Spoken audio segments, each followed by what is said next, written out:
नमस्कार। आज हम आपको साई कौंडी से मुनीश मधुर जी जो कि कथा प्रवक्ता हैं, उनके तीसरे दिन की जो कथा रहेगी, आज किस तरह से भगवान श्री कृष्ण विदुर जी के घर में आए और किस तरह विदुराइन ने उनका स्वागत किया, भाव विभोर हो गई, इस कथा का श्रवण करवाएंगे। ओम नमो भगवते वासुदेवाय। इस महामंत्र का जाप कर रहे हैं। यहाँ पर देखो, दोनों पति पत्नी विदुर और विदुरानी। आइए 2 घड़ी के लिए हम सब इस महामंत्र का जाप करते हैं। सभी बड़े प्रेम से कहिए क्या कहना है। ओम नमो भगवते वासुदेवाय। ओम नमो भगवते वासुदेवाय। ओम नमो भगवते वासुदेवाय। ओम नमो भगवते वासुदेवाय। वासुदेवाय प्यारो नंद नंदनाय। वासुदेवाय प्यारो नंद नंदनाय। वासुदेवाय प्यारो नंद नंदनाय। वासुदेवाय। सभी कहिए ओम नमो भगवते वासुदेवाय। ओम नमो भगवते वासुदेवाय। ओम नमो भगवते वासुदेवाय। हरि बोल।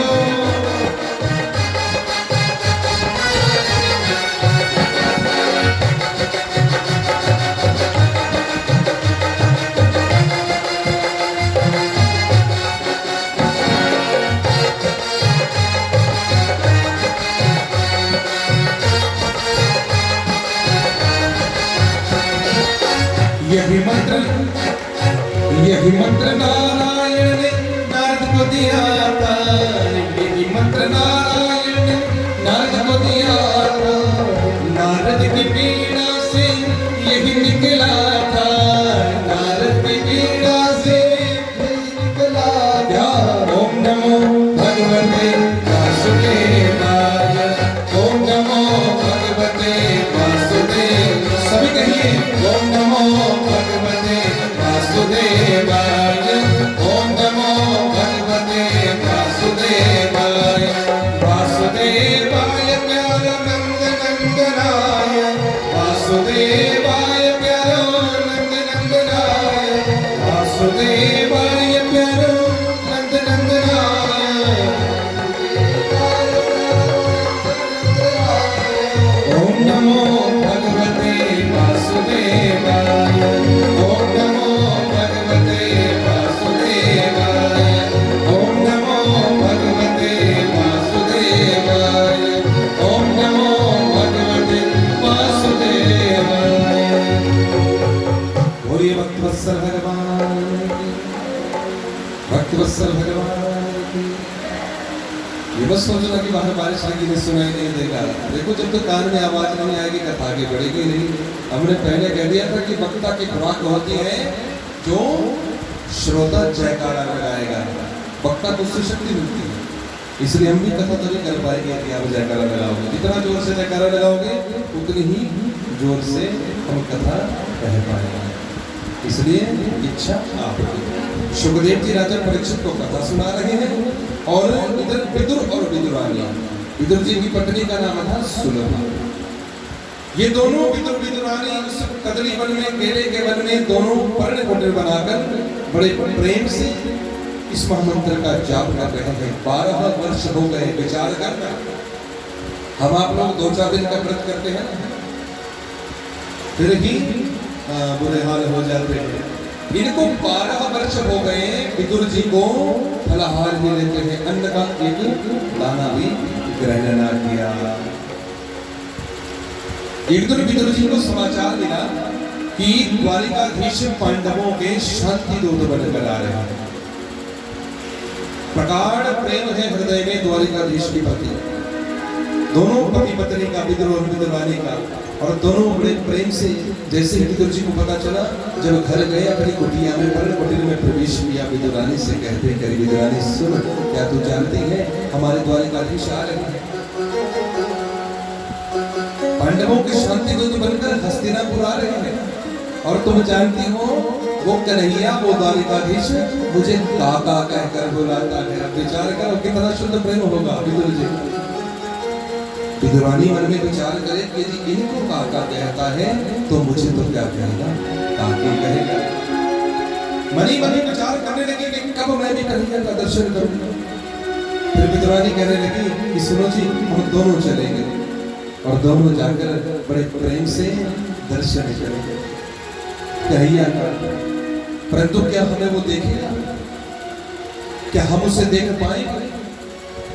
विदुर जी कहते हैं कि अरे कोई बात नहीं, हम उसे नहीं भी देख पाए, मुझे विश्वास है कि वो अवश्य ही हमें देख लेगा।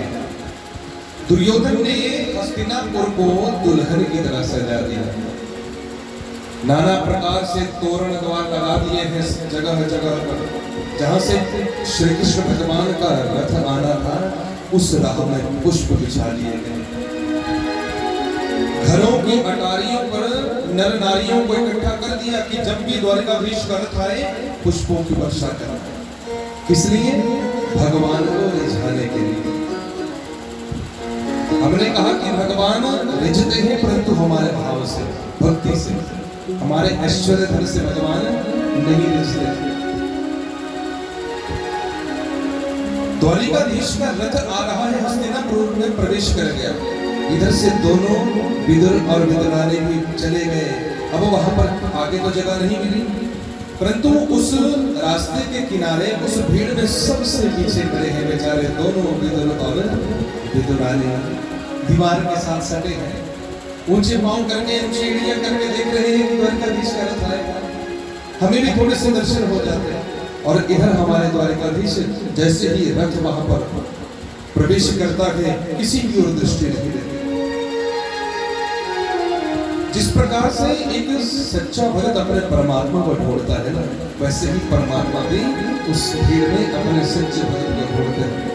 द्वारिकाधीश के मुख को कोई देख ही नहीं पा रहा, इतनी तीव्रता से कभी इधर देखते, कभी उधर देखते, कभी सिर नीचे कर लेते, सबको पीठ के ही दर्शन हो रहे हैं द्वारिकाधीश।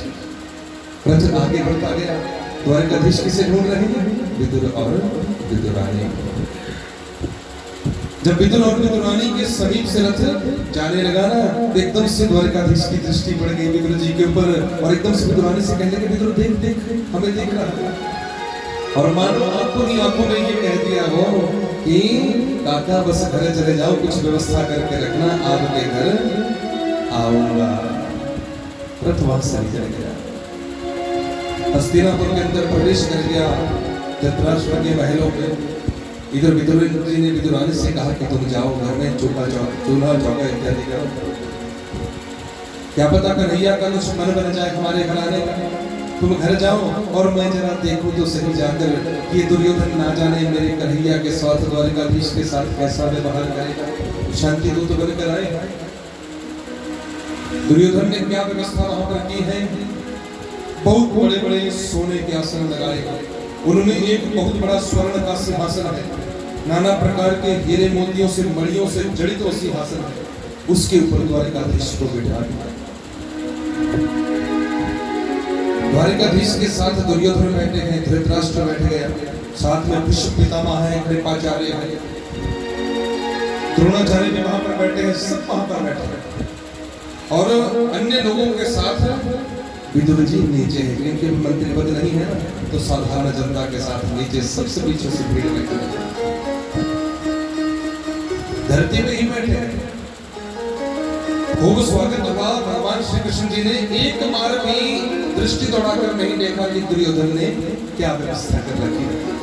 वहां पर आकर बैठ गए, फिर एकदम से बात शुरू कर दी कि दुर्योधन आज मैं तुझे सुयोधन कहूंगा, दुर्योधन नहीं कहूंगा। मेरी सब बात को जरा समझे ना कि मैं सुयोधन क्यों कह रहा हूं। तुम कोई साधारण व्यक्तित्व नहीं हो, और तुम ये भी जानते हो कि मैं किस हेतु यहाँ पर आया हूँ। मैं पांडवों का शांति दूत बनकर आया हूँ। तो मुझे ये बताओ दुर्योधन कि पांडव तुम्हारे भाई हैं? दुर्योधन कहता है कि हाँ। तुम्हारे चचेरे भाई हैं, चाचा के पुत्र हैं? कि हाँ। तुम्हारे सगे भाई की तरह ही हुए? कि हाँ, सगे भाई की तरह हुए। तो इसका मतलब कि वो आधे राज्य के हकदार हुआ कि बिल्कुल नहीं, कि क्यों? वैसे तो दुर्योधन, तुम जानते हो कि पूरे राज्य के ऊपर पांडवों का ही अधिकार है, परंतु पूरा नहीं, तुम आधा राज्य दे दो। और तुमसे इतना कहता हूं कि आधा भी नहीं, तुम केवल मात्र वो 5 भाई है ना, 5 गांव ही तुम दे दो। मैं उन्हीं 5 गांव में उनको मनाने का प्रयत्न करूंगा। ये हमारे द्वारकाधीश के वहां पर शब्द थे। और दुर्योधन तो आग बबूला हो गया, एकदम से खड़ा हो गया। वो क्या कहता है कि सुच अक्रैव नैव दास्यामि बिना युद्धेन केशव। सुच कहते हैं सुई को, सुई की नोक के बराबर भी बिना युद्ध के हे केशव मैं नहीं दूंगा। युद्ध होगा, युद्ध में जीतना चाहिए, बिना युद्ध के सुई की नोक के बराबर भी नहीं मिलेगा।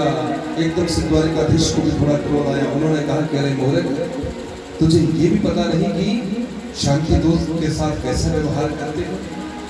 धृतराष्ट्र ने दुर्योधन का हाथ दबाया और एकदम से कहते हैं कि रहने दो महाराज, ये पागल है, पगला है, इसकी बातों का बुरा मत मानो। समझ गया दुर्योधन, पांव पकड़ लिए द्वारकाधीश के, कहने लगा कि प्रभु बस बाल्यावस्था से ही मैं उगंडी हूँ, इसलिए मुझे क्षमा करो, पता ही नहीं चलता कि क्या बातें करनी है।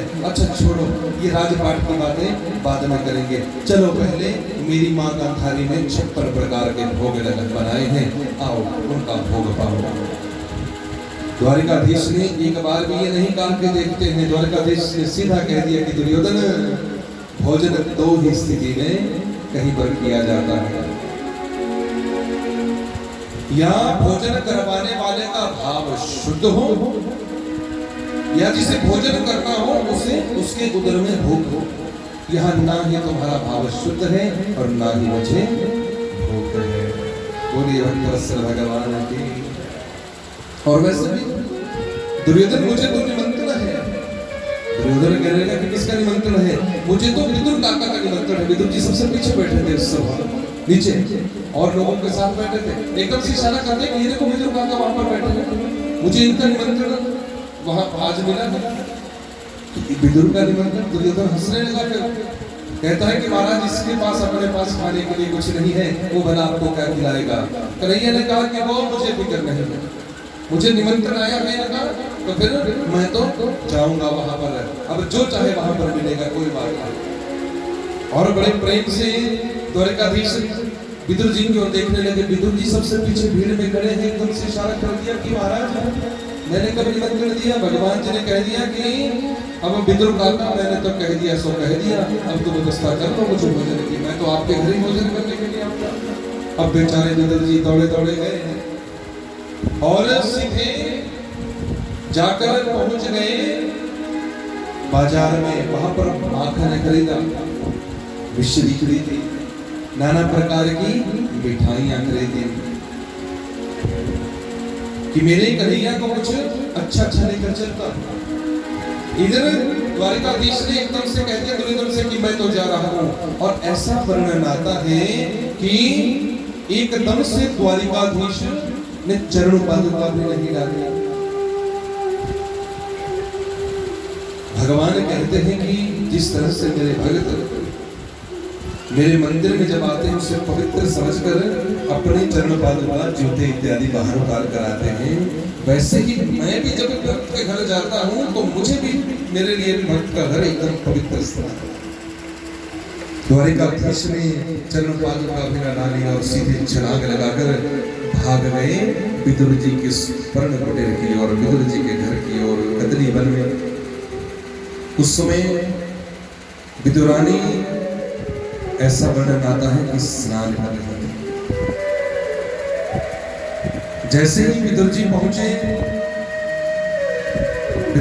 विदुर जी के घर पहुंचे कन्हैया और दरवाजा खटखटाया। अंदर विदुरानी स्नान कर रही थी। विदुरानी ने आवाज लगाई, कह कौन है? बाहर से आवाज आती है, कह रहे काकी मैं हूं, तुम्हारा कन्हैया। और जब ये बात सुनी विदुरानी ने एकदम से अपना आपा खो बैठी, भाव विभोर हो गई, दौड़ी दौड़ी उन्हीं गीली वस्त्रों में जिनसे स्नान कर रही थी वैसे ही भाग गई। दरवाजा खोला। अब आप विचार करो कि जिस विदुरानी के सामने स्वयं परब्रह्म परमात्मा खड़े हो उसके घर के दरवाजे पर, उसके हृदय की क्या व्यथा होगी, क्या स्थिति होगी। भगवान को साक्षात सामने पाकर वो तो एकदम से एक टकटकी लगाकर कन्हैया को देख रही है। ये कह ही नहीं पाई कि प्रभु आओ अंदर बैठो, बस भगवान को निहार रही है। आंखों से अविरल अश्रुधारा प्रवाहित हो रही है, नेत्र बिल्कुल सजल है। कन्हैया ने जब दो बड़ी बेटी तो हो गई, कहा कह रही ताकि अब देखती रहोगी कि अंदर बिठाओगी। अरे कन्हैया मैं तो पागल हो गई हूँ। कन्हैया ने देखा गीले वस्त्र है माँ के, इसमें सब कुछ भूल गई है। एकदम से अपनी पीतांबरी माँ को कहा दी विदुरानी, और अब विदुरानी ने हाथ से पकड़ लिया, अपनी कुटिया में अंदर ले गई, सारी कुटिया में घुमा दी, कभी एक जगह पर बिठाती, कन्हैया यहाँ पर बैठो, नहीं नहीं ये स्थान उचित नहीं है, तो दूसरी जगह ले जाती, यहाँ पर बैठो, तीसरी जगह लेके यहाँ पर बैठो, सारी कुटिया के 50 चक्कर लगा दिए अंदर। फिर कहती है कि कन्हैया कितनी अभागी हूँ मैं, आज मेरे घर में आप आए हैं और हम ऐसे अभागे हैं कि हमारे पास बैठने के लिए, आपको बिठाने के लिए कोई सुंदर स्थान भी नहीं है। एक पटड़ा वहां पर देखा, काठ का, लकड़ी का, उस पटड़े को एक जगह रख दिया। कन्हैया ने कहा कि देखो काकी अब थक भी गया, अब तो बस कहीं पर भी बिठा दो। वो पटड़ा उल्टा करके रख दिया और उस उल्टे पटड़े के ऊपर कन्हैया को बिठा दिया, और कन्हैया भी वैसे बैठ गए। विदुरानी के उस भाव को देख रहे हैं, हंस रहे हैं, मुस्कुरा रहे हैं। अब पेट के ऊपर, अपने उदर के ऊपर हाथ घुमा रहे हैं। कन्हैया काकी बहुत भूख लगी है, कुछ खाने को लेकर आओ। जो अश्रुधारा थी उस विदुरानी की वो अब और भी बढ़ गई। क्यों? क्योंकि घर में कुछ आ गया। विचार करो, प्रभु घर में आए हैं, भगवान आए हैं, परमात्मा आए हैं, खाने के लिए कुछ मांग रहे हैं और खिलाने के लिए कुछ है कि नहीं। झूठ नहीं कहते विदुरानी, हाथ जोड़ दे, भैया मैं आपको क्या खिलाऊं, कुछ घर में है कि नहीं। कन्हैया ने कहा कि काकी भूख तो बहुत लगी है, कुछ तो व्यवस्था करो। अच्छा कन्हैया सुनो, यहाँ पर कदली वन है, बहुत सुंदर वन है केले का, और बहुत मीठे फल होते हैं, बहुत मीठे केले होते हैं वहाँ पर। अपने हाथों से रोज तुम्हारे नाम का गुणगान करते हुए उन कदली वृक्षों की जड़ में जल डालती हूँ, बहुत मीठे फल है, कुछ वो लेकर आओ तो कि काकी जो भी लाना है जल्दी जाओ और लेकर आओ। दौड़ी दौड़ी विदुरानी गई, कुछ फल वहां से केले के तोड़ कर लाती है और पत्थर रख दी सामने। उस पत्थर के ऊपर वो फल रख दिए। एकदम से कन्हैया ने कहा कि काकी स्वयं छील कर दो, मेरे में ये समर्थ नहीं है कि खुद छील कर इन केलों को खाओ, आप खुद खिलाओ। अब विदुरानी क्या करती, उस केले को पकड़ती, उसका छिलका उतारती, जो फल था ना उसे पत्थर के ऊपर रख देती और छिलका भगवान को अर्पित कर रही है। भगवान जी भी आंखें बंद करके बड़े प्रेम से खाने लगे। एक छिलका, 2 छिलके, 10, 20, 30, 35, 40 छिलके द्वारिकाधीश ने खा लिए। इतनी भूख लगी थी, परंतु वो फल का ढेर उस पत्थर के ऊपर लग गया। भगवान छिलके का भोग लगा रहे हैं। इतने में विदुर जी आते हैं, और विदुर जी जब आए तो उन्होंने दरवाजा खटखटाया। करे विदुरानी सुनती हो, जल्दी आओ, ये पकड़ो माखन मिश्री, ये मिठाई, और ऐसा करो चूल्हा चौका जल्दी से लगाओ, कुछ सुंदर चटाई बिछाओ। द्वारिकाधीश कभी भी आता होगा, हमारा कन्हैया कभी भी आता होगा। तुम्हें पता है भरी सभा में उसने कह दिया कि मुझे विदुर काका का निमंत्रण है, अब ये पकड़ो जल्दी से इन पकवानों को सजाओ। कि महाराज आता होगा कि वो तो कब आया, वो तो कब का आपके यहाँ पर बैठा है, तो तुमने कुछ उसकी सेवा की तो बहुत अच्छा हो गया कि कुछ सेवा की। कि हाँ महाराज, उसने खाने के लिए मांगा था, ये मैंने केले उसे दे दिए हैं। और जैसे विदुर जी ने अंदर प्रवेश किया, क्या देखते हैं, कह रहे हैं कन्हैया तो उस समय अंतिम छिलका हाथ में लिया है और उसको खा रहे हैं। जब वो कदली फल का ढेर मुख के पास देखा, केले के फल तो वैसे ही है, गिरी वैसे ही पड़ी है, छिलकी प्रभु खा रहे हैं। एकदम से खूब डांट लगाई विदुरानी, कह रहे पहली बार भगवान घर में आए, ये आतिथ्य तो करते हैं। क्या तुम्हें ये भी नहीं पता कि घर में जब अतिथि आता है तो कैसे उसका सत्कार करते हो, और वो भी मेजबानी का देश? ये सत्कार तुमने किया, हाथ जोड़कर खड़ी होगी विदुरानी, क्षमा करें महाराज, मुझे पता ही नहीं चला। दूसरी डांट लगाई कन्हैया को विदुर जी ने, कन्हैया ये तो पागल है, परंतु तुम तो सोच वाले हो, देने वाले को पता नहीं चला तो खाने वाले को तो पता चलता है, स्वाद में पता नहीं लगा। ये केले के छिलके खा गई, यदि ऐसी रहेगी फल ऐसे रहेगा। कन्हैया ने कहा कि रे काका क्षमा करो, इतनी भूख लगी थी पता ही नहीं चला कि केले के छिलके खा रहा हूँ कि फल खा रहा हूँ। और दूसरी बात काका, विदुरानी ने, काकी ने इतने भाव के साथ खिलाया ना कि इन केले के छिलकों में भी बहुत मिठास थी। विदुर जी ने कहा कि नहीं ये बात नहीं चलेगी कन्हैया, तुम ऐसा करो जल्दी से ये माखन मिश्री लो, ये मिठाई खाओ। नाना प्रकार के लेकर आए थे, सुंदर सजाई, मना नहीं किया। कन्हैया बड़े प्रेम से उस माखन मिश्री का भोग लगाया, 2-4 गिलास जब मुख में डाल लिए ना, तब कहते हैं कि काका के बात कहो कि हाँ बोलो। ये माखन और मिश्री जो आपने खिलाई ना, मैं ये नहीं कहता कि मीठी नहीं थी, स्वाद नहीं थी, परंतु जो स्वाद काकी के केले के छिलकों में था ना, वो स्वाद आपकी इस माखन की और मिश्री में नहीं है। तो भगवान तो भाव के रूप है, भगवान ने स्वयं कहा है कि भाव का धोखा हूं मैं, भाव ही एक सार है, भाव से जो मुझको भजता उसका बेड़ा पार।